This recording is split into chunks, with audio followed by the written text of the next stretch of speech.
Bonjour à toutes et à tous. Dans cette présentation, donc, je vais essayer de vous parler brièvement des ressources numériques pour l'école. Donc, ça rentre sous le thème général, l'école dans l'ère du numérique. Bon, le numérique offre de nombreuses opportunités pour enrichir et diversifier les enseignements et les apprentissages, pour prendre en compte la diversité des élèves. Il demande aussi de nouvelles aptitudes pour identifier, trouver, sélectionner et utiliser des ressources pédagogiques dans des contextes techniques, juridiques ou économiques complexes et dynamiques. Donc, les ressources numériques ou acquérir les ressources numériques pour l'école et les intégrer dans les pratiques pédagogiques deviennent de plus en plus un acte professionnel et de plus en plus fréquent. Donc, je vais commencer par donner quelques chiffres, quelques statistiques. Moi, j'aime bien commencer parfois mes présentations par des statistiques pour vous donner un petit aperçu sur le numérique à l'école à nos jours. Donc, en 2019, ça, c'est des statistiques qui sont récentes, qui sont réalisées par le Centre national d'études des systèmes scolaires. Donc, en 2019, les élèves d'école primaire étaient en moyenne 12,5 ou 2,5 par poste informatique. Les 20% des écoliers scolarisés dans les écoles les mieux équipées disposaient d'un poste pour 3,7 élèves environ, contre un poste informatique pour 32,9 élèves pour les 20% des élèves dans les écoles les moins bien équipées. Un écolier sur 4 avait accès à la fibre dans son école, donc un élève sur 4. Cette proportion varie de 14% en milieu rural à plus de 40% dans l'agglomération parisienne. 96% des professeurs de mathématiques de collège et 97% au lycée déclarent que leurs élèves utilisent un outil numérique en classe chaque semaine ou une ou deux fois par mois, la calculatrice y comprise. Une autre, donc, quand on ne prend pas en compte la calculatrice, ces pratiques restent largement partagées par 75% des professeurs de collège et par 78% des professeurs de lycée. 43% des élèves en France ont un niveau de performance faible ou très faible en littératie numérique. Donc, tout ce qui est attitude à la lecture, à comprendre et à utiliser l'information écrite dans la vie quotidienne. Bon, pour commencer, donc, qu'est-ce qu'une ressource numérique pour l'école? Donc, une ressource numérique pour l'école peut être spécifiquement conçue pour les enseignants et les élèves à des fins d'enseignement ou d'apprentissage, ou être une ressource par destination, telle qu'un dictionnaire ou un livre numérique, un logiciel, un outil numérique. Donc, elle comprend ainsi des contenus et des services et ou des outils associés. Donc, cette ressource numérique doit être ou doit répondre aux prescriptions des programmes et des référentiels de l'éducation nationale pour la ressource spécifique ou être choisie avec un objectif pédagogique bien précis. Les droits d'utilisation et de réutilisation qui sont attachés permettent aussi un usage dans le cadre scolaire, en classe ou hors classe. Donc, quelle est la plus-value des ressources numériques pour l'école? Donc, premièrement, c'est d'abord enrichir les pratiques pédagogiques. Donc, le numérique enrichit la palette des ressources au service des apprentissages et la variété des usages pédagogiques parmi toutes les options à disposition de l'enseignant. Son utilisation présente donc de nombreuses plus-values. Donc, parmi ces plus-values, donc, favoriser l'autonomie à la confiance et la confiance des élèves, faciliter la personnalisation des parcours, répondre aux besoins éducatifs particuliers. Il y a vraiment beaucoup de travaux de recherche sur cette partie-là, sur comment faire face à des situations de handicap en classe. Certains élèves souffrent d'anomalies visuelles, auditives, cognitives. Donc, vraiment, il y a plusieurs choses qu'on peut faire sur cet axe-là et qui se fait actuellement. Donc, dynamiser aussi les mises en commun, les travaux collectifs et favoriser le travail collaboratif. C'est ce qu'on fait un peu, nous, en main avec le tronc commun et avec le projet. Donc, on utilise Efoliam. C'est une plateforme partagée où vous pouvez collaborer. Donc, on travaille sur Trinum. Donc, les étudiants travaillent sur Trinum par projet. Et ça donne beaucoup de fonctionnalités comme le partage, le commentaire sur les travaux, sur tout ce qui est publié. Donc, on passe d'un utilisateur consommateur de l'information à un utilisateur producteur de l'information. Donc, on peut favoriser à travers ça la créativité et les échanges entre les élèves et entre les enseignants. Deuxièmement, donc, favoriser l'accès aux ressources, assurer la continuité pédagogique, c'est très important, en particulier dans le contexte que nous vivons actuellement.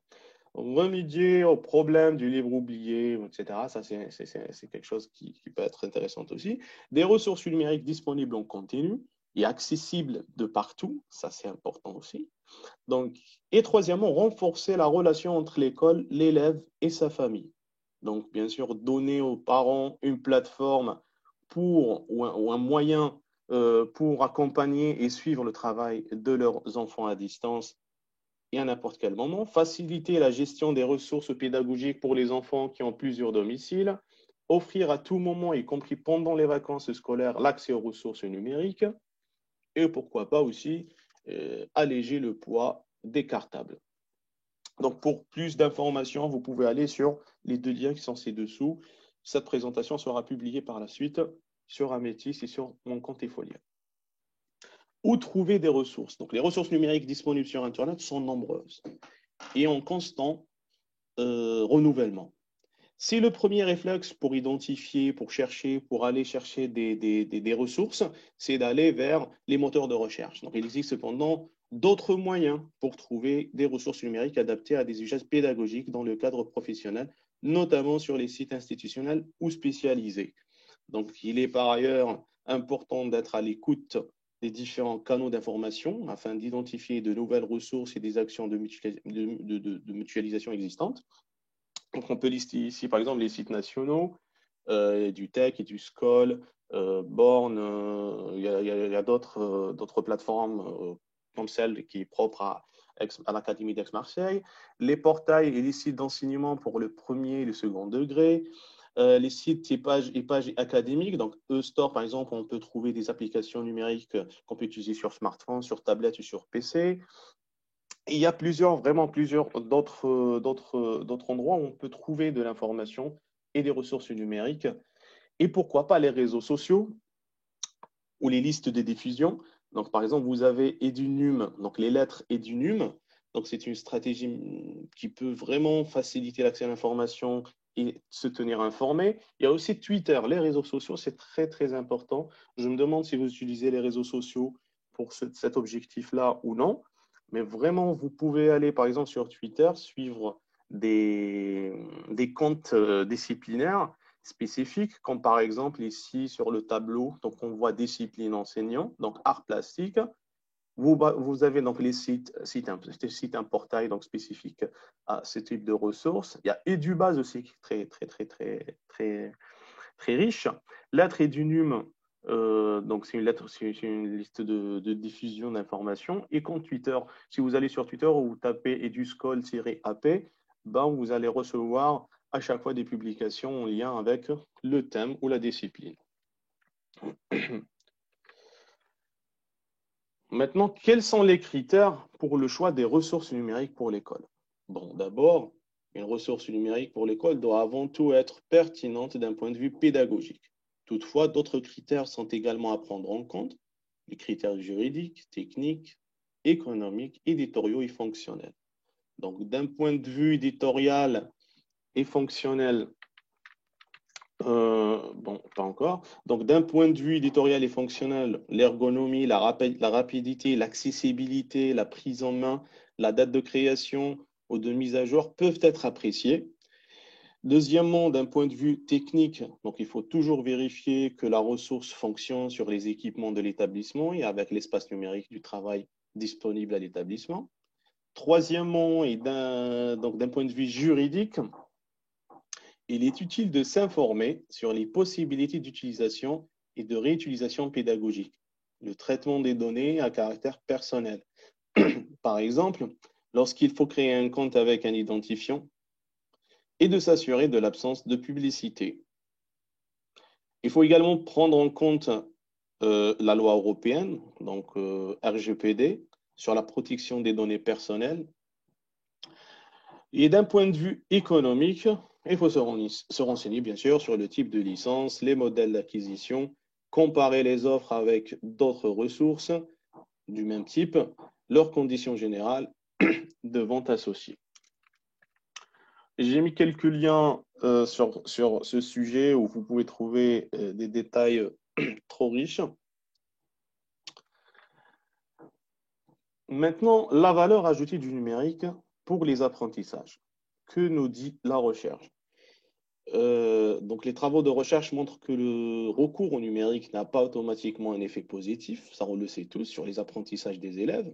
Il peut en revanche faciliter certaines approches pédagogiques, voire rendre possible certaines activités qui favorisent un apprentissage spécifique, la lecture, l'écriture, les mathématiques, etc. Donc, selon l'étude scientifique menée par toujours donc, le Centre national d'études des systèmes scolaires, et c'est une étude vraiment inédite par son ampleur et récente, ça a été réalisé cette année, donc en 2020, et montre que les apports du numérique dépendent des disciplines scolaires et des fonctions pédagogiques mises en œuvre. Si vous allez sur mon e-portfolio, donc j'ai rajouté un lien sur numérique et apprentissage scolaire. Il y a 9 rapports thématiques. Donc, les chercheurs proposent que le numérique est utile en fonction et dépend directement de la thématique ou de la discipline enseignée. Utiliser GeoGebra en mathématiques, c'est spécifique aux mathématiques. On ne peut pas utiliser GeoGebra dans un autre contexte. C'est dans ce sens, en fait, qu'ils ont développé cette recherche qui a duré 2 ans pour montrer comment le numérique peut être utilisé et comment est-ce que le numérique est finalement lié aux disciplines enseignées. Un petit résumé donc, sur l'effet ou sur les effets du numérique selon les fonctions pédagogiques visées. C'est toujours dans le cadre de ce projet. Donc là, par exemple, pour un effet mesuré plutôt positif, ça concerne ces fonctions pédagogiques qui ont été expérimentées et analysées. Donc, par exemple, la recherche de l'information. C'est évident qu'avec un moteur de recherche numérique sur un moteur de recherche, c'est toujours facile à aller vers l'information, à chercher l'information, présenter l'information de manière numérique, c'est aussi mieux qu'une présentation manuscrite. Ça reste aussi discutable parfois dans certains cas. Donc, résoudre des problèmes à calculer, s'entraîner, apprendre à distance. Là, c'est vraiment grâce au numérique. D'ailleurs, on est sur Zoom et c'est l'avantage du numérique de travailler à distance dans des conditions relativement confortables.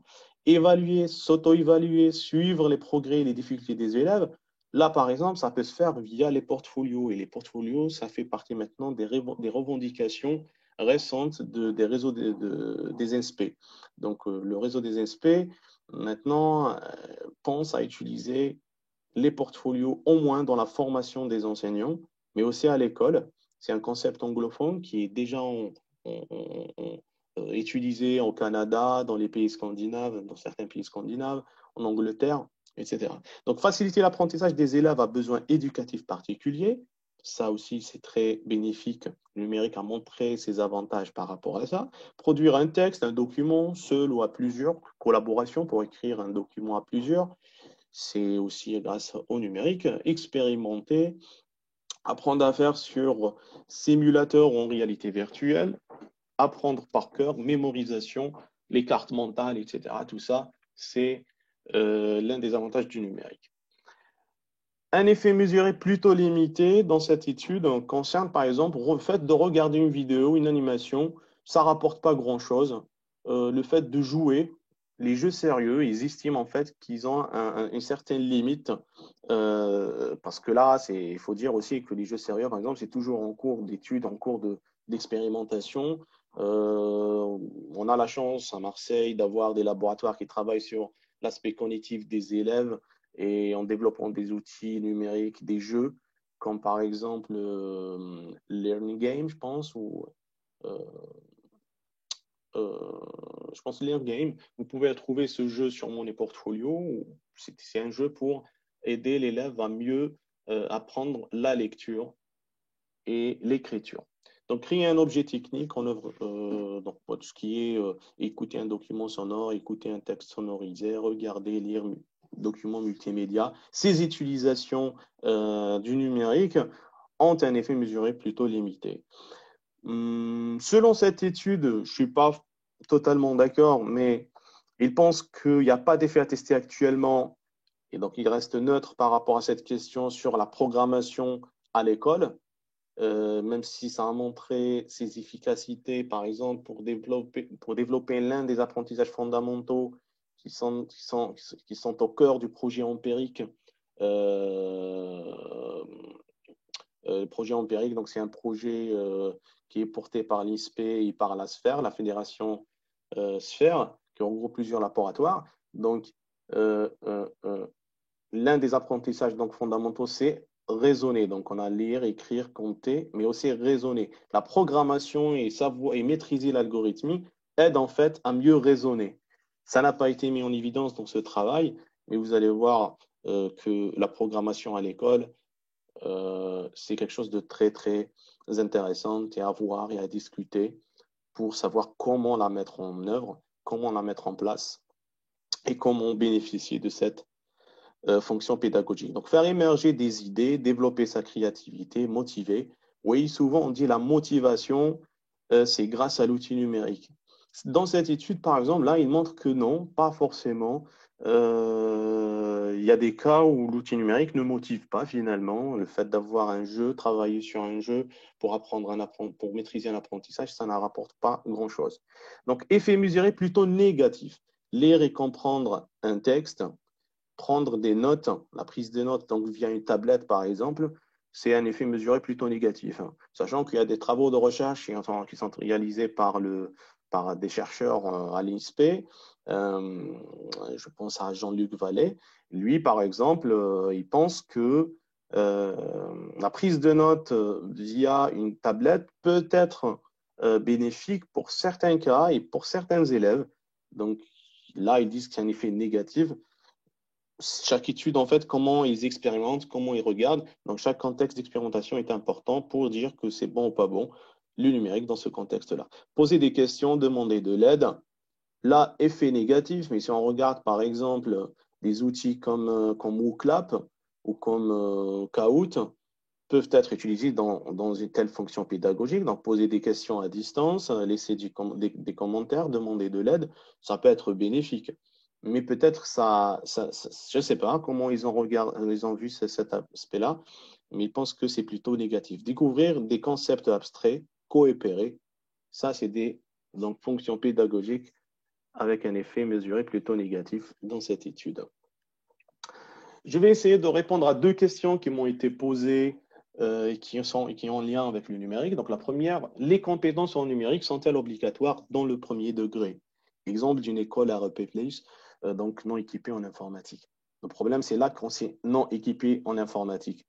Il y a un problème de matériel, ça on le sait, mais sinon, les compétences numériques à l'école, oui, c'est obligatoire et depuis 2019, 30 août 2019, il y a eu un décret sur le développement des compétences numériques dans l'enseignement scolaire, dans l'enseignement supérieur et par la formation continue et en cadre de référence des compétences numériques. Je vais faire un petit résumé par rapport à ce référentiel. Donc, il dit qu'en fait, il faut avoir des compétences sur l'information et données, par exemple, mener une recherche et une veille d'information, gérer des données, traiter des données. Donc, quand on parle de gérer des données, traiter des données, donc c'est l'utilisation, par exemple, d'Excel, rechercher sur Internet, savoir chercher de l'information, trouver l'information pertinente, une information sûre, sans risque, sans délit, etc. Communication et collaboration, donc savoir interagir, partager et publier. Collaborer, s'insérer dans le monde numérique. Création de contenu, protection et sécurité, environnement numérique. Ces compétences-là, je vous assure que beaucoup d'enseignants même ne maîtrisent pas. ces compétences-là. Donc, c'est une question qu'il faut fortement poser, qu'il faut fortement aborder pour avoir ces compétences, parce que c'est très, très utile et c'est même indispensable pour un futur prof ou pour un prof à l'école ou à l'université, et peu importe sa discipline. Donc, ce genre de compétences, il faut quand même les avoir. Donc, je vous mets le lien vers donc, le référentiel des compétences avec tous les décrits des articles détaillés. Il y a une grille aussi d'évaluation pour ces compétences. Donc là, ils estiment dans ce référentiel qu'il faut que ça soit dans cette, faut que ça respecte cette grille d'évaluation, novice, indépendant, avancé et expert. La deuxième question, donc pourquoi le C2I2E, donc certificat d'utilisation du numérique pour les enseignants, a-t-il disparu en 2013? Je pense qu'il a disparu en 2014, si je ne me trompe pas. Donc, pourquoi n'est-il pas rendu obligatoire pour la titularisation dans une école dont la mission est aussi d'acculturer les élèves aux outils et à l'utilisation du numérique? C'est une très bonne question et moi-même, je pense qu'il pense à un nouveau dispositif, à une nouvelle manière de faire. Et du coup, vous savez que le numérique change et ce certificat doit être mis à jour parce que je me rappelle que moi-même, j'ai enseigné, quand j'étais en doctorat, j'ai enseigné à l'université cette discipline. Et il y avait du contenu qui est un peu ancien. Je pense qu'il y a des raisons de mise à jour aussi donc c'était un peu dépassé. Donc, ils voulaient peut-être améliorer. Et là, ce n'est pas encore le cas. Mais oui, c'est indispensable. Et c'est la question, et c'est le grand débat actuellement, le numérique à l'école. Quelles sont les compétences qu'il faut maîtriser? Le référentiel en 2019 que je viens de vous présenter donc, montre quelles sont les compétences primordiales. Mais il y a plus que ça, parce qu'il y a la formation NSI qui a été ouverte. Moi, dans l'année d'avant, j'ai enseigné donc, des professeurs de lycée qui sont en fonction. J'ai enseigné pour eux, à leur part, enseignent l'informatique, les bases de données, la recherche sur une base de données, création de bases de données, la programmation web, la programmation orientée objet, etc. Donc, c'est vraiment euh, une question très, très, très importante. Et je pense qu'ils doivent mettre en place de nouvelles dispositifs pour le numérique à l'école et pour les former les enseignants surtout. Donc, c'est en lien avec ces deux questions. Il faut savoir qu'à partir de cette année, donc, il a été annoncé donc, lors de cette rentrée donc d'utiliser ou de mettre en place PIX. Donc, c'est la première année donc, pour la généralisation de la certification des compétences numériques acquises par les élèves. Et il y a un calendrier donc, de certification donc, du 4 janvier au 5 mars 2021. Ça, c'est pour les élèves, ça, c'est pas pour les enseignants, donc c'est toujours à l'école. Et ça concerne le collège et le lycée. Je vous remercie pour votre attention. Et si vous avez des questions, vous pouvez maintenant me les poser ou les laisser via donc, le bouton sur Zoom, questions-réponses.